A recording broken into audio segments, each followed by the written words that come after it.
Welcome back to the League of Women Voters of Lackawanna County's forum for candidates running for the Scranton School District.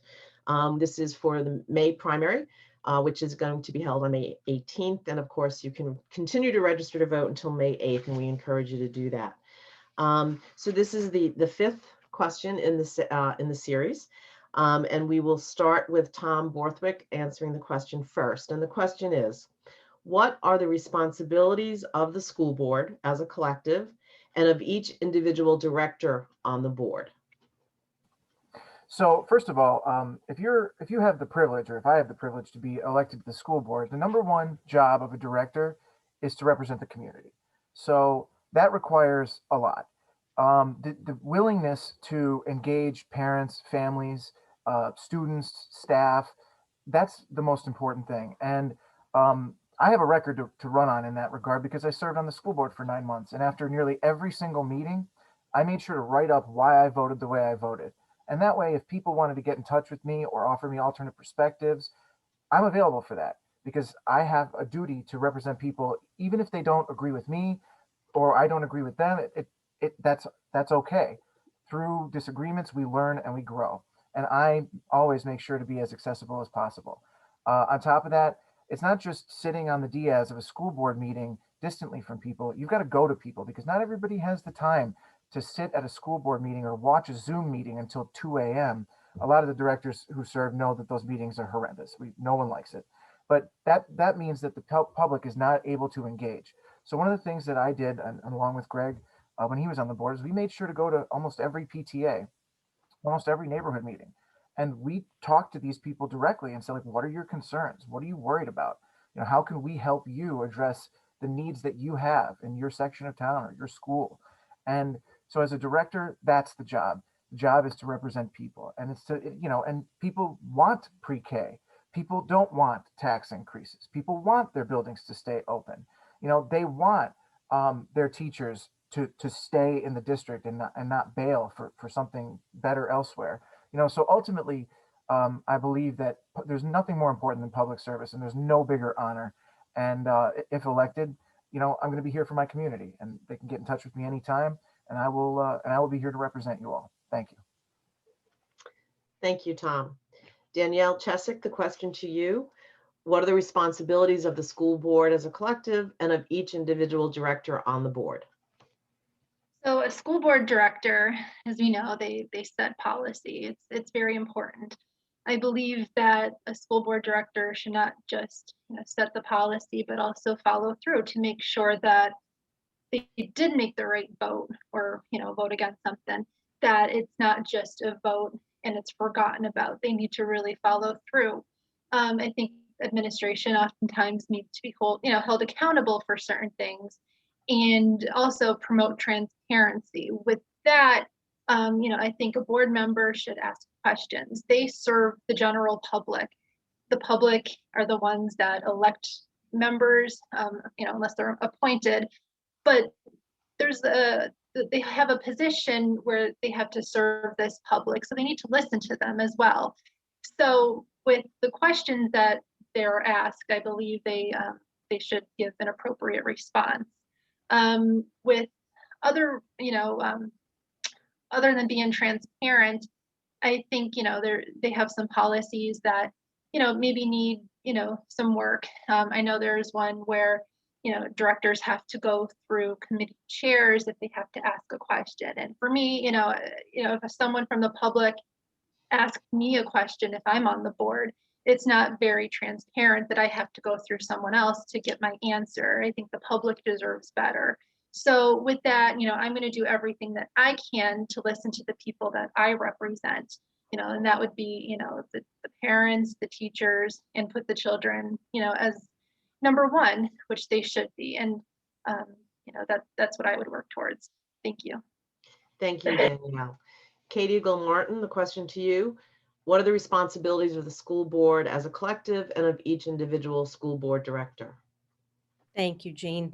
The number one responsibility of the school board as a collective is governance.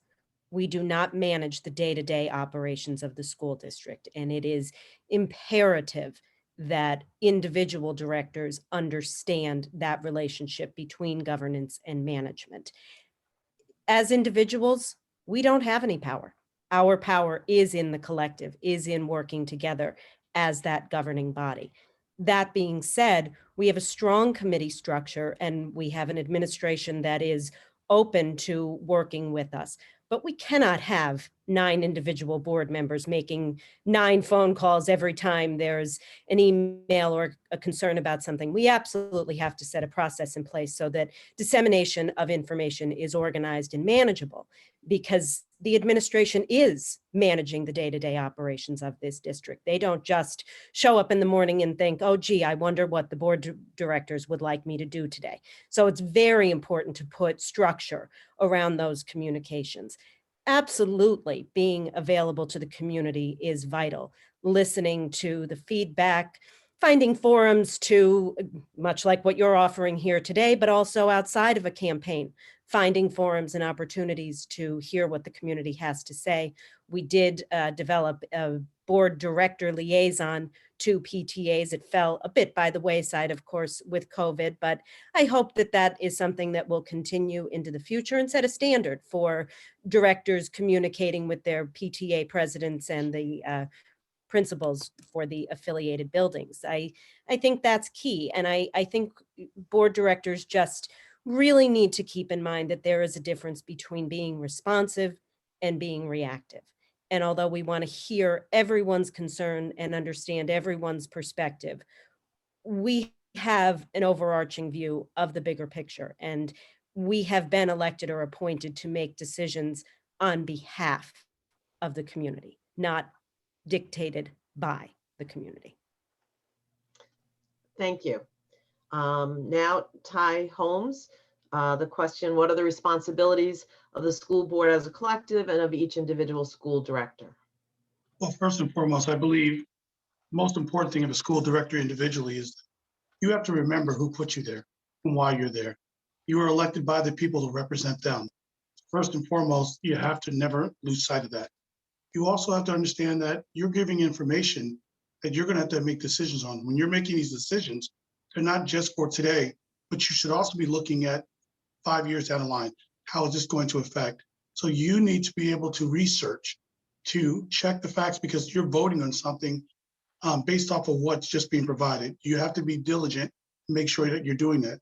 You also have to work as a team, I agree. But you, as a person, have to understand that it's not an ego thing. It's a collective. I get that. But you also have to have an environment where you as an individual can speak out and ask questions, and they should be answered. I don't believe you should have to go through a committee to ask a question as an elected director. Because again, when you are speaking as a representative of the people. And when the people are asking the questions, they deserve answers. So it goes back to also being leaders. You know, leaders find a way, elected officials, leaders find a way to work together as a team, not just the board. But there's 3 parts, it seems, of the Scranton School District right now: the administration, the SFT, and the board. Well, part of what I would do if elected is find a way to make sure that we are not working as a triangle, which you cannot roll a triangle, but as a wheel where we are smoothly transitioning and working together, because collectively we are all responsible for this district. And how we work together as a team says a great deal to the teachers, the city, students, the parents, and we effectively need to be mindful that our actions and the way that we are doing our jobs in public or in private, you know, can affect us, you know, city negatively or positively. Thank you, Ty. Tucker Hottis, the question goes to you. What are the responsibilities of the school board as a collective and of each individual director of the board? So as a whole, you know, I think the key is understanding, right? Number one, we have to understand the needs of our community. We have to understand how the district works. We have to understand the confines that we are limited to operating as a district. You know, we have the recovery plan that, you know, that we have to make sure that we can stick with. We have to make decisions that within that and within the boundaries of that can that will affect our students and faculty in the best possible ways, and mitigate the hard decisions that need to be made. So the board needs to make a lot of hard decisions. As an individual, I think it's important to continue that understanding and understand why the decisions are being made and what kind of contribution that we can make as individual members to making those decisions, and working together to educate each other and learn more about the community. I don't pretend to know everything, and that's why I love to talk to people, because it's, I want to hear everything, I want to know everything, and I want to know why the decisions are being made. These are decisions that affect every corner of our city. Education is one of the #1 most important drivers of the future of our community. We need to understand why these decisions have been made in the past, and we need to understand how we're going to move forward in the future to make sure that the decisions that are made today aren't going to affect us negatively, and that we can move forward in the best possible way. So I just want to make sure that we work together and we can do the best with what we're given. And that's why I'm here. Thank you. Thank you, Tucker. Sean McAndrew, the question to you. What are the responsibilities of the school board as a collective and of each individual director on the board? Well, each individual director on the board, you want to be a good listener. You want to listen to your community. You want to listen to the employees of the district and the taxpayers. You want to bring those concerns back to the superintendent administration, and so they can come up with plans to fix it.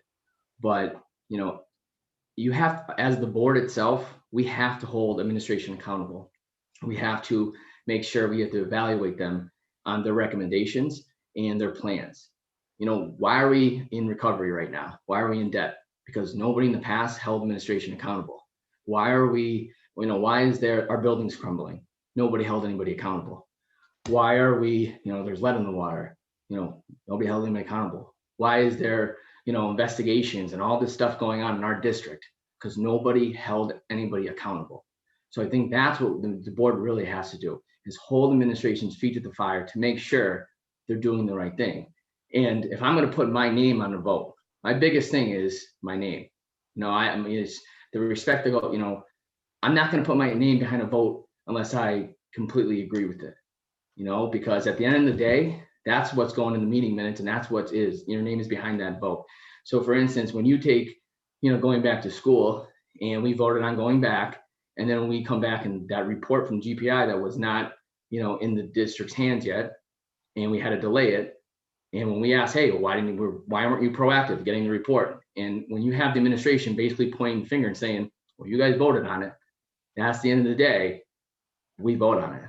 So if my name's going to be attached to a vote, then I'm going to make sure that I feel comfortable with my vote, because we do make the decisions on a lot of things at the end of the day.